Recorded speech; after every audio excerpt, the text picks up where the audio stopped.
Pocket FM presents love luck और locket episode 1। एक बेचारा।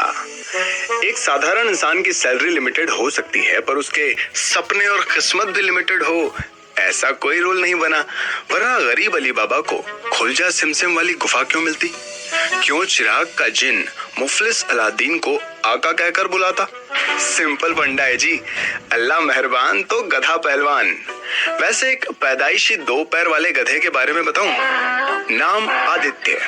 पर आदित्य को किसी ने ये नहीं बताया कि अभी अभी भगवान ने उसे गधे से घोड़े में अपग्रेड कर दिया है।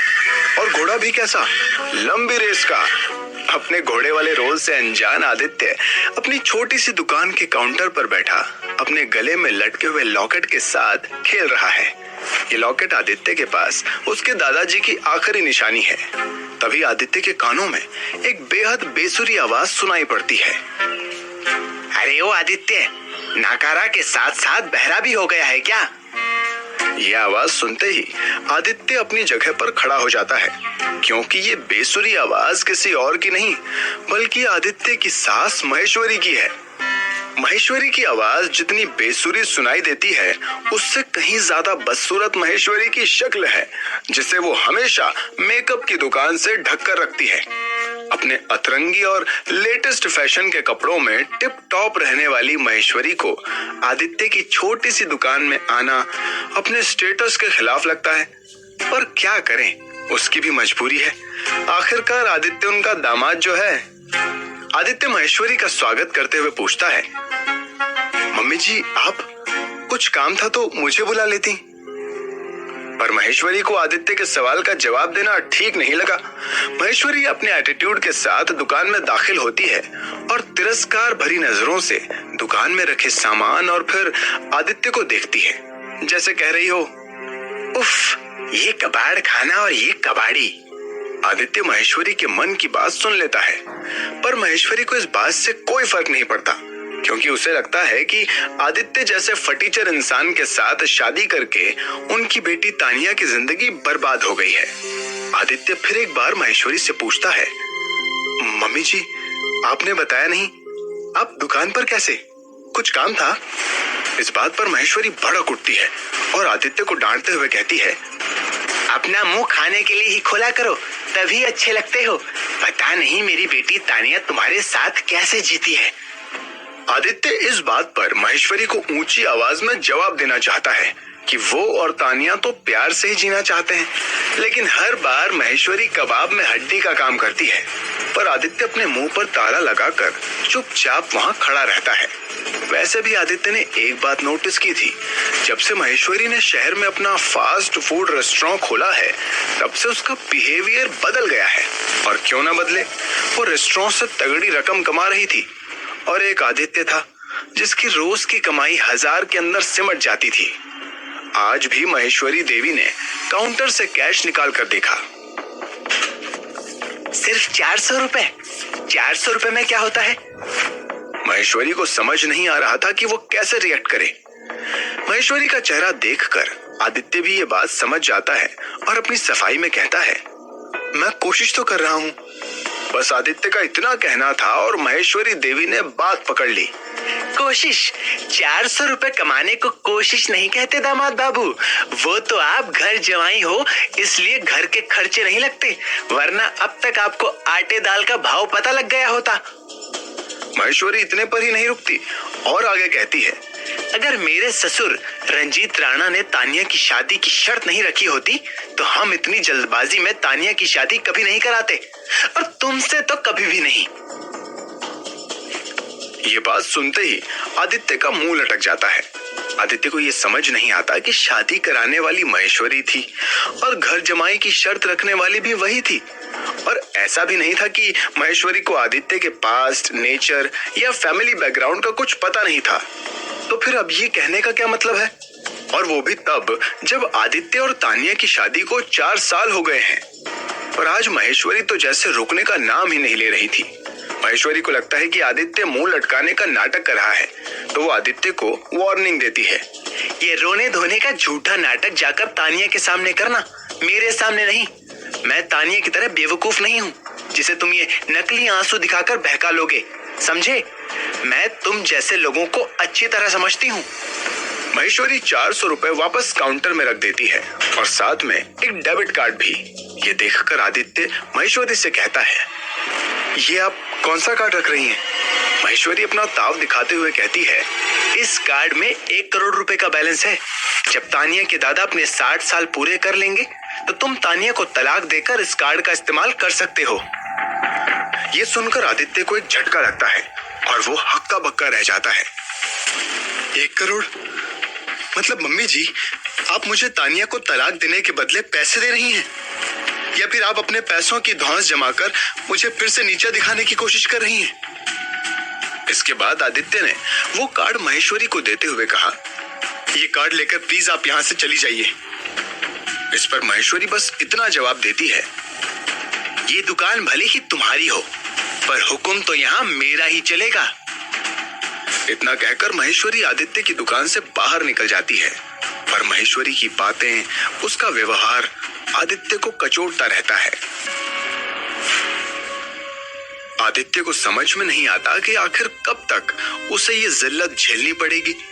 आखिर कब उसे उसके ससुराल वाले इज्जत भरी नजरों से देखेंगे और एक दामाद के रूप में स्वीकार करेंगे। और आखिर कब वो तानिया के दिल में अपने लिए जगह बना पाएगा। आदित्य अभी ये बात सोच ही रहा होता है कि तभी उसके गले का लॉकेट चमकने लगता है, जैसे लॉकेट ने आदित्य के मन की बात सुन ली हो। पर दूसरे ही पल आदित्य को लगता है कि शायद ये उसका भ्रम है। एक मामूली पत्थर का लॉकेट कैसे चमक सकता है? इतनी देर में आदित्य के चाचा विक्रम वहां आते हैं।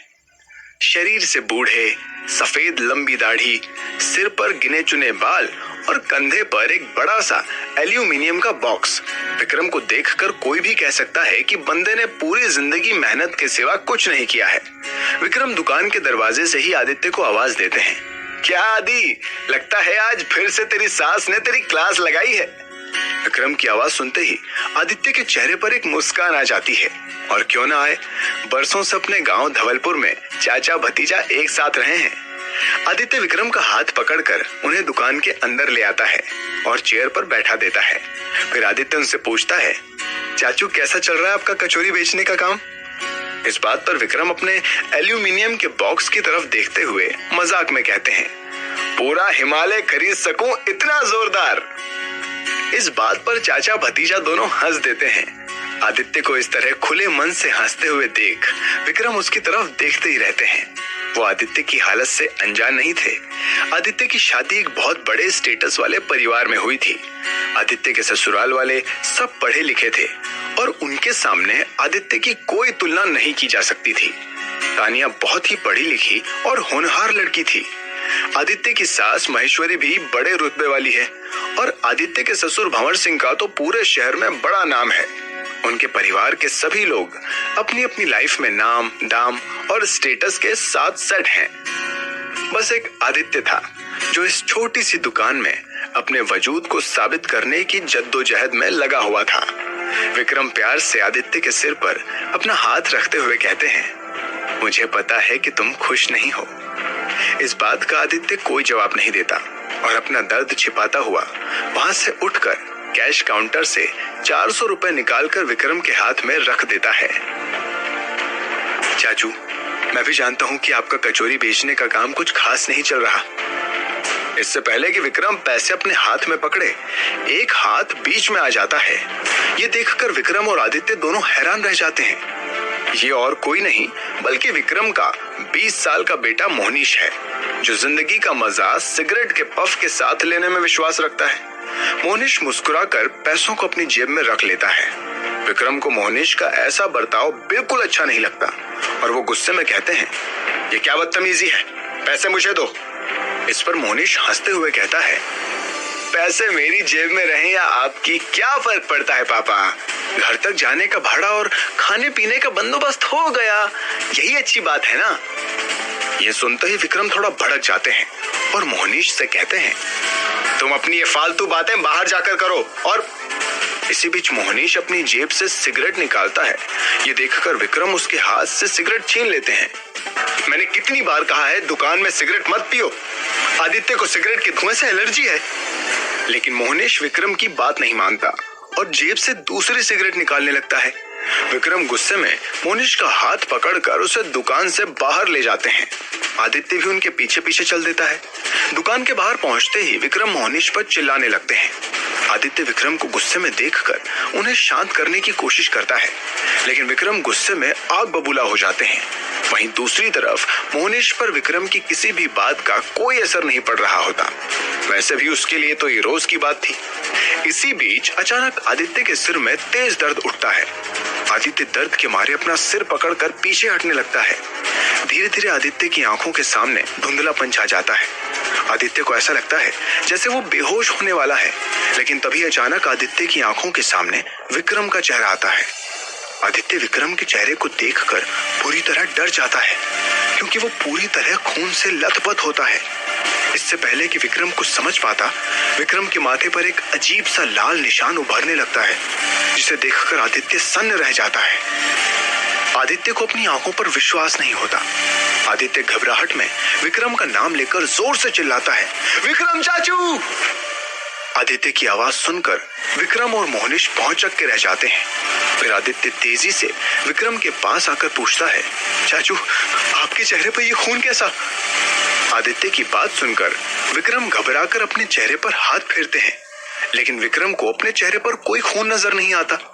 विक्रम को ध्यान से देखकर आदित्य को भी एहसास होता है कि विक्रम के चेहरे पर कोई खून नहीं है और वो बिल्कुल ठीक है। आदित्य सोच में पड़ जाता है और कहता है, शायद मुझे वहम हुआ था। ये सुनकर मोहनिश जोर जोर से हंसने लगता है। आदित्य दुनिया का इकलौता घर जमाई है जिसे दिन में तारे नहीं खून दिखाई देता है। इतना ही नहीं, मोहनिश आगे कहता है, आदित्य की ये हालत देखकर मैंने तय कर लिया है कि चाहे कोई मुझे करोड़ों रुपए ही क्यों ना दे, मैं कभी भी घर जमाई नहीं बनूंगा, क्योंकि घर जमाई की हालत बिल्कुल धोबी के कुत्ते जैसी होती है, मतलब ना घर का ना ससुराल का। इतना कहकर मोहनिश दोबारा हंसने लगता है। इस बात पर विक्रम मोहनिश को घूर कर देखता है। मोहनिश की बातें सुनकर आदित्य और नर्वस हो जाता है। आदित्य की हालत देखकर विक्रम को लगता है कि शायद आदित्य की तबीयत ठीक नहीं है। आदित्य, मुझे लगता है तुम थक गए हो, तुम्हें आराम की जरूरत है, और हाँ, अगर जरूरत लगे तो दवाई ले लेना, ठीक है? इस वक्त आदित्य भी कंफ्यूज्ड महसूस कर रहा होता है। विक्रम की बात सुनकर मामले को टालने के इरादे से आदित्य हाँ में सिर हिलाता है और कहता है, आप ठीक कह रहे हैं चाचू, शायद मेरी तबीयत ठीक नहीं, मेरा सिर भी कुछ भारी सा लग रहा है, मैं थोड़ा आराम कर लेता हूँ, आप चिंता मत कीजिए। फिर आदित्य दोबारा दुकान के अंदर आकर अपनी जगह पर बैठ जाता है। आदित्य को अभी भी समझ में नहीं आ रहा था कि जब उसके चाचू ठीक थे तो फिर उनके खून से सने चेहरे की आभा कैसे दिखाई दी, और उसके चाचू के माथे पर वो अजीब सा लाल निशान क्या था और उसका मतलब क्या था। यही सब सोचते हुए आदित्य अपने गले के लॉकेट को हाथ में लेता है। तभी अचानक से आदित्य के मन में दो सिरेमिक वाज की आभा उभरती है, जो उसने कुछ समय पहले एक पुरानी किताब में देखे थे, और आदित्य ने वैसे ही वाज अपने ससुर भंवर सिंह को उनके जन्मदिन पर गिफ्ट करने का प्लान भी बनाया था, क्योंकि आदित्य जानता था कि भंवर सिंह को ऐसी पुरानी कलाकारी वाली चीजें बहुत पसंद हैं। वाज खरीदने के लिए आदित्य ने अपनी दुकान का सामान बेचकर 5,000 रुपए भी जमा कर लिए थे। हालांकि आदित्य इस बात से अनजान नहीं था कि भंवर सिंह उसके दिए वाज देखते ही समझ जाएंगे कि वो नकली है, पर असली वाज लेना आदित्य के बस की बात भी तो नहीं थी। आदित्य ये सब सोच ही रहा होता है कि उसका ध्यान दोबारा अपने गले में पड़े लॉकेट की तरफ जाता है, जो फिर से चमक रहा था। इससे पहले कि आदित्य इसका मतलब समझ पाता, आदित्य के सामने वाली टेबल पर सिरेमिक के दो ठीक वैसे ही वाज उभर आते हैं, जिनका डिजाइन और आकृति बिल्कुल उस पुरानी किताब वाले वाज की तरह थी। ये सब अपनी आंखों के सामने होता देखकर आदित्य की दुनिया ही हिल जाती है। आदित्य एक पल के लिए अपने होश खो बैठता है। ओह माय गॉड, ये कैसे हो सकता है? आखिर ये दो वाज यहाँ आए कहां से? 200 साल पुरानी किताब में हूबहू ऐसे ही वाज का फोटो था, तो क्या ये वाज उस किताब से बाहर निकल आए हैं, या फिर क्या आदित्य ने वाज की कल्पना की और उसकी कल्पना हकीकत में बदल गई? लेकिन ऐसा कैसे हो सकता है? ये कैसा चमत्कार हो रहा है आदित्य के साथ? क्या इस चमत्कार की वजह आदित्य के गले में लटका हुआ वो लॉकेट है, या फिर ये सब आदित्य का वहम है? इन सभी सवालों के जवाब जानने के लिए सुनते रहिए लव, लक और लॉकेट, सिर्फ पॉकेट एफएम पर।